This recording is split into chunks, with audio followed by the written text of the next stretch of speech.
Et à propos d'adaptation, du coup, Jules. Wow, ah putain, j'ai mis du temps à tilter ta je me disais, mais Attends, là j'ai une perche pour rebondir sur toi. Et je l'ai Alors saisi, là... Je suis désolé, mais Je me suis dit, ça y est, il est parti ronquer. je me suis dit, mais attends, Ça va être gênant. d'adaptation, on va parler de quel film là, j'ai pas compris. Non, j'ai mis du temps à rebooter. Ok. Et oui, parce que tu as des choses à nous raconter aussi, toi, du coup.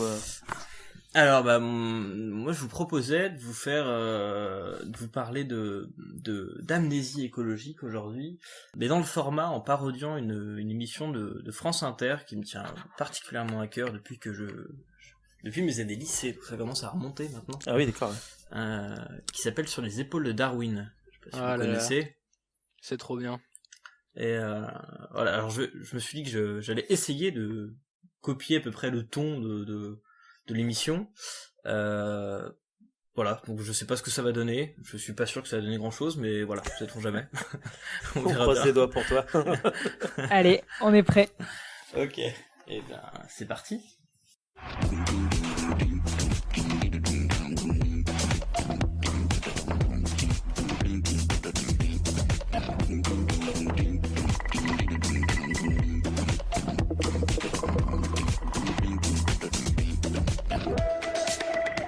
Sur les épaules de tout et de rien, Jules Quimper.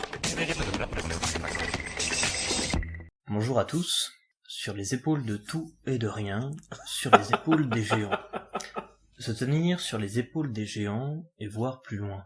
Voir dans l'invisible, à travers l'espace et à travers le temps. Découvrir des paysages jamais disparus et ceux qui, plus loin encore, leur ont donné naissance. S'en rappeler parfois. Le paysage de notre enfance, dont l'image avait si durement marqué notre imaginaire et nos souvenirs. Ces lieux que l'on peut si facilement décrire de mémoire, aujourd'hui sont changés, transformés, modifiés tout en restant les mêmes, éternelle construction de vécu et d'espace. Nous ne discernons souvent pas ces changements. Ils restent trop doux pour perturber l'observateur. Ce n'est souvent qu'en les redécouvrant, changés par rapport à l'image que nous avions gardée d'eux, que les paysages nous marquent par leurs évolutions. Ce même processus s'observe lors d'une excursion spéléologique.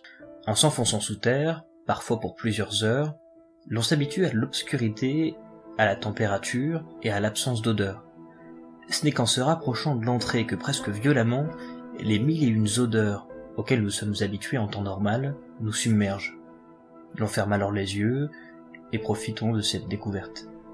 Il en est de même au début du printemps lorsque, pour la première fois depuis plusieurs mois, l'on redécouvre les chants des oiseaux dans les rues, dans les champs et dans les forêts.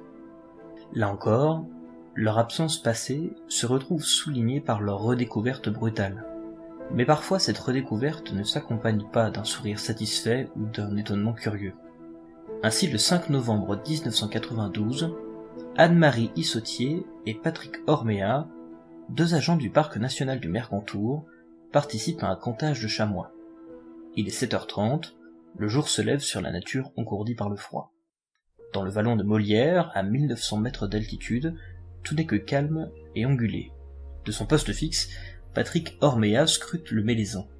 « Avec mes jumelles, dit Patrick Orméa, je balaye le versant en commençant à compter quelques hardes de chamois, et sur une crête, j'aperçois un grand canidé assis, qui prend le soleil. En pointant ma longue vue dessus, je me rends compte que je n'ai pas affaire à un chien.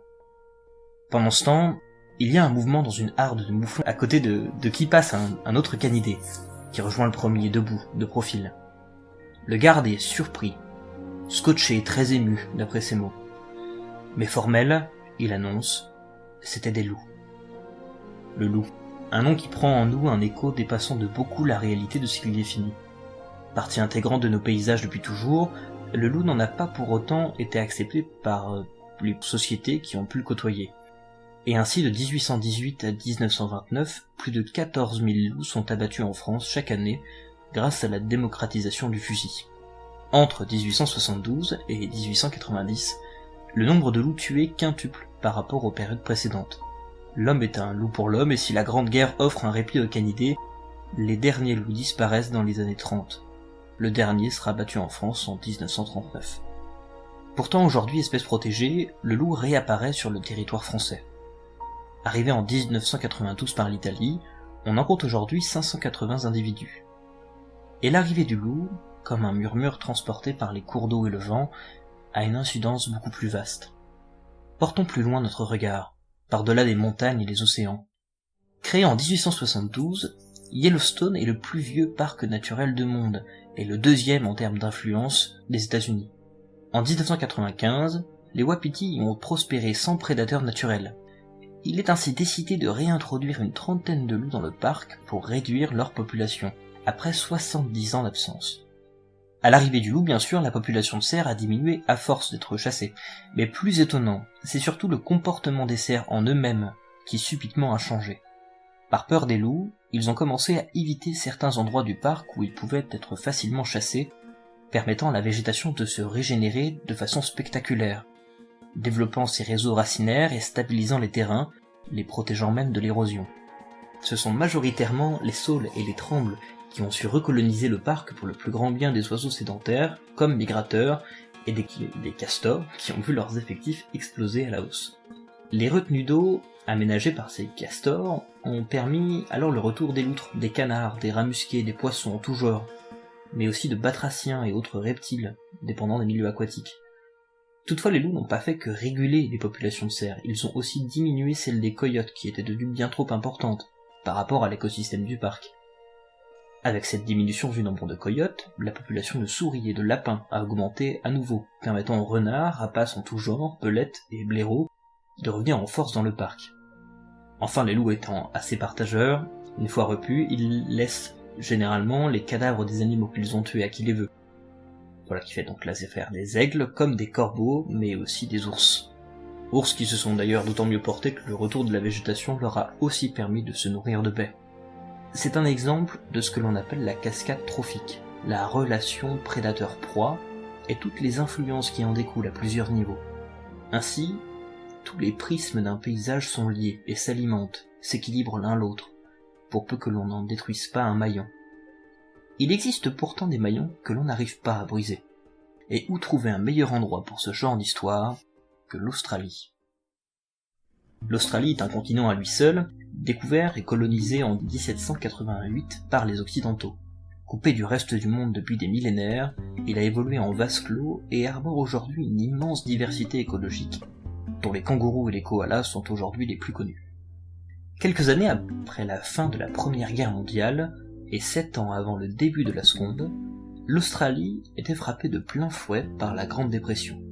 Dans le même temps, à l'ouest du continent, les récoltes des fermes de la région étaient dévastées par des animaux curieux, des émeus. Lors de leur migration, les émeus pouvaient facilement détruire les clôtures qui protégeaient les récoltes des autres espèces nuisibles, en plus de dévorer les aliments cultivés. Les tensions entre le gouvernement australien et les propriétaires de fermes étant déjà grandes, en raison de la crise économique, le ministre de la Défense s'est empressé de les rencontrer pour trouver une solution. À la demande des propriétaires de fermes, pour la plupart des hommes qui avaient participé à la Première Guerre mondiale, des militaires ont été déployés avec 2 mitrailleuses lourdes afin de réduire la population d'émeus. Le plan mis de l'avant pour protéger les récoltes était de positionner les armes dans des passages migratoires clés afin d'ouvrir le feu sur le plus grand nombre d'animaux à la fois. Toutefois, l'opération ne s'est pas vraiment déroulée comme prévu. Les mitrailleuses se sont enrayées à plusieurs reprises, et les émeus se dispersaient rapidement à l'approche des militaires et des propriétaires de fermes. Les grands oiseaux étaient beaucoup moins vulnérables que prévu aux projectiles crachés par les mitrailleuses. Ainsi, dans un article publié en juillet 1953, le journal australien Sunday Herald relate les propos du major Meredith, qui avait été chargé de l'opération, ayant lieu plusieurs années plus tôt. « Si nous avions, dit le major Meredith, si nous avions une division militaire avec la même capacité à résister aux balles que ces oiseaux, elle pourrait faire face à n'importe quelle armée au monde. Ils peuvent faire face aux mitrailleuses avec l'invulnérabilité de tanks. Les responsables de l'unité, anti-émeux, ont changé de tactique en montant l'une des mitrailleuses à l'arrière d'un véhicule. Mais la rapidité des émeus et les mouvements imprévisibles de la camionnette rendaient la tâche encore plus difficile pour les militaires. En 6 jours, après avoir utilisé près de 2500 munitions, seulement quelques dizaines d'émeus avaient été abattus par les militaires, lesquels ont quitté les lieux admettant leur défaite. Quelques jours plus tard, un second assaut dirigé par le major Meredith, toujours en statut martial, on parle ici d'une véritable guerre, dans le sens administratif du terme, a toutefois été un peu plus efficace et a permis de protéger une bonne partie des récoltes.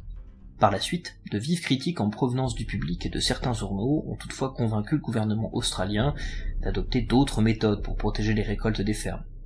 Les propos de l'ornithologue D.L. Stephenfly, recueillis par l'Encyclopédie Britannica, résument avec un brin d'humour le fiasco général de l'opération. Les rêves des mitrailleurs, qui s'imaginaient tirer à bout portant dans des masses serrées d'émeutes, ont rapidement été dissipés. Selon toute évidence, les commandants émeux ont utilisé des tactiques de guérilla et leur armée s'est séparée en une quantité innombrable de petites unités pour profiter du point faible de l'équipement militaire utilisé. Les militaires découragés se sont donc retirés du combat après environ 1 mois. Il faut également souligner que l'armée australienne n'a pas subi de pertes humaines durant toute la durée de l'opération. Un fait certainement attribuable au pacifisme relatif des émeux, ainsi qu'à leur manque flagrant d'équipement militaire et de mains pour utiliser le tout. Aujourd'hui, les émeux sont encore une espèce endémique à l'Australie. Il est possible de les retrouver dans la majorité des régions sauvages du pays, et leur population se porte bien. Pourtant, ces animaux sont eux-mêmes des rescapés d'un monde déjà détruit par nos sociétés depuis une infinité de temps. Homo sapiens, notre espèce, atteint le continent australien il y a plus de 60 000 ans. Des traces, encore aujourd'hui, attestent des histoires, légendes et vécus de ces personnes. D'innombrables abris sous roches ornées, comme le site de Nawarlagabarbang en Australie. Parmi ces peintures, l'on découvre des animaux étranges aujourd'hui disparus, mais qu'ont pourtant connu nos ancêtres. Parmi eux, on peut distinguer le diprotodon, un wombat géant, le Megalania prisca, un énorme varan, le Dorminonis sirtoni, ou le Bulocornis plai, des grands oiseaux terrestres, des oiseaux terreurs, dont l'émeu est aujourd'hui une pâle figure, et le Procapodon, un kangourou géant. Aujourd'hui, il ne reste que leurs ossements disparates ou leurs ombres, leurs silhouettes jetées à l'ocre sur la roche. Mais comment ont-ils disparu? Pour faire la lumière sur cette question controversée, une équipe dirigée par le paléontologue John Alroy, de l'université de Macquarie, en Nouvelle-Galles du Sud, a cherché à estimer plus précisément l'enchaînement des extinctions de la mégafaune australienne. Il y a eu un long débat, dit John Alroy. Il y a eu un long débat et parfois houleux, pour savoir si la chasse humaine ou d'autres raisons avaient causé la longue série des grandes extinctions des vertébrés terrestres en Australie, au cours de la dernière période glaciaire. Ainsi, c'est avec plus de 200 fossiles, dont on a mesuré les niveaux de carbone radioactif dans les ossements, et en établissant des moyennes par rapport aux fossiles les plus récents retrouvés, que l'équipe a pu estimer la date de disparition effective de chacune des espèces. Les résultats des études indiquent que l'ensemble de la mégafaune australienne a disparu entre 27 et 40 000 ans en arrière, bien longtemps après les premières foulées humaines sur les côtes australiennes. Ainsi, les dates montrent qu'il y a eu un décalage de 10 000 ans entre la première apparition de l'homme en Australie et un impact sur la mégafaune. Alroy et ses collègues suggèrent que ce décalage de temps pourrait venir du temps nécessaire à l'homme pour coloniser et se propager à travers l'ensemble de l'Australie. Il rajoute que la chasse des grands animaux a pu nécessiter l'acquisition de nouvelles techniques adaptées à ces grandes proies. Et ainsi, cette étude met en évidence l'impact à long terme de la colonisation des êtres humains en Australie, mais correspond également à d'autres processus vus ailleurs, comme la disparition récente des moas en Nouvelle-Zélande. Comme tout autre rouage d'un écosystème, l'homme a donc pu contribuer à la disparition de ce monde, et les émeux, aujourd'hui vainqueurs, de ce qu'on appelle aujourd'hui la Grande Guerre des émeux, contre notre espèce, ne sont avant cela que des reliquats d'une faune d'ores et déjà changée, appauvrie par l'activité humaine. Ainsi, nous avons perdu la mémoire de ce qu'a pu être le paysage, et de l'infinité des formes les plus belles, les plus merveilleuses, comme le disait Darwin, qu'il a pu abriter, et qui ont pu le nourrir de leurs interactions. C'est ce que l'on appelle l'amnésie écologique. Une expression étrange pour évoquer le phénomène des références irrésistiblement glissantes. On considère toujours comme originel le monde qui nous a vu naître, quel que soit son état objectif. Pour les plus jeunes, le monde est normalement vide d'insectes, alors que pour les plus vieux, le monde doit être au contraire rempli d'insectes. C'est ainsi que génération après génération, nous avons oublié la richesse et l'abondance de la vie sauvage, qui peuplaient par exemple la France encore récemment. Nous sommes prompts à nous enthousiasmer devant le spectacle des grands troupeaux parcourant les savanes africaines, ou devant la diversité assourdissante des forêts tropicales. On a tout simplement oublié que de tels spectacles ont existé en France et en Europe. Or, on ne le répétera jamais assez, la surabondance est la norme. C'est l'état normal des écosystèmes européens en pleine possession de leur fonctionnalité, non excessivement perturbés. On décrit aujourd'hui des comportements et des aires de répartition sur la base de la rareté, et l'on s'étonne que le chamois descende jusqu'à la Méditerranée. Ce qui est extraordinaire n'est pas cette luxuriance, mais bien au contraire la rareté actuelle. Mais ça, nous en parlerons dans une prochaine émission.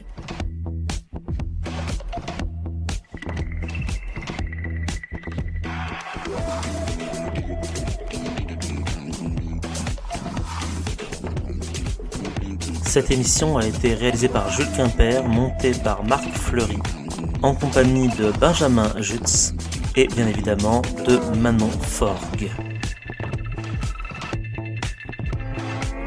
Merci à la véritable émission Sur les épaules de Darwin de France Inter qui continue toujours plus de nous apporter de la culture. Bon week-end à tous et à la semaine prochaine.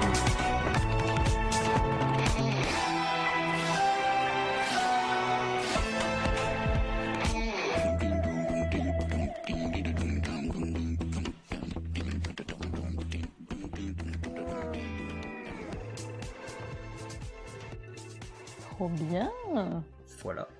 Et ben merci beaucoup Jules, c'était vraiment super intéressant. Génial. Franchement très chouette. Je suis hyper content que tu aies abordé la guerre des émeux, un grand moment de l'histoire australienne. C'est un de mes topics préférés. Ouais, je suis fan. Et puis le ton est très bien, franchement. Bravo. Je sais pas si ça ressemble à sur les épaules de Darwin. Si, carrément. Bon, ça y ressemble de ouf. C'était assez peu interactif du coup, navré, mais je pense que c'est une émission qui m'a beaucoup marqué, donc c'est pour ça que je m'orientais un peu là-dessus. Là c'était plus pour la déconnade, mais ça passe nickel, hein, franchement. Vraiment beaucoup marqué, ouais. Ah oui, c'est excellent. C'est super cool et puis ça pose d'un coup. C'est cool quoi. Ouais, on est posé quoi. C'est marrant parce que on enchaîne deux styles radicalement différents de présenter. C'est un peu de la tragicomédie quoi, la guerre des émeux. C'est l'ascenseur émotionnel quoi. C'est ça. Non, c'est très bien. Il y a un lien avec la guerre totalement. Ouais, c'est vrai. Totalement. Il y a une page Wikipédia de la guerre des émeux d'ailleurs qui est très drôle. Ouais, carrément. Il y a toujours marqué les forces en présence et pour les émeux il y a juste marqué des émeux. Et je trouve que ça me plie en deux à chaque fois. C'est vraiment. T'as souvent des mecs qui modifient la page avec des trucs grandiloquents, genre force impossible à vaincre, ce genre de conneries.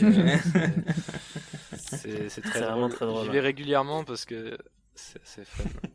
Si ce petit instant passé en notre compagnie vous a plu et que vous avez envie d'en passer d'autres avec nous, eh bien n'hésitez pas à vous abonner, mettre un petit pouce bleu, partager la vidéo ou encore nous suivre sur les réseaux sociaux. Sachez que vous pouvez aussi écouter cet épisode dans son entièreté et pour cela vous n'avez qu'à vous rendre dans la description de la vidéo. Je vous dis à très bientôt pour à nouveau écouter un petit peu de tout et surtout un petit peu de rien.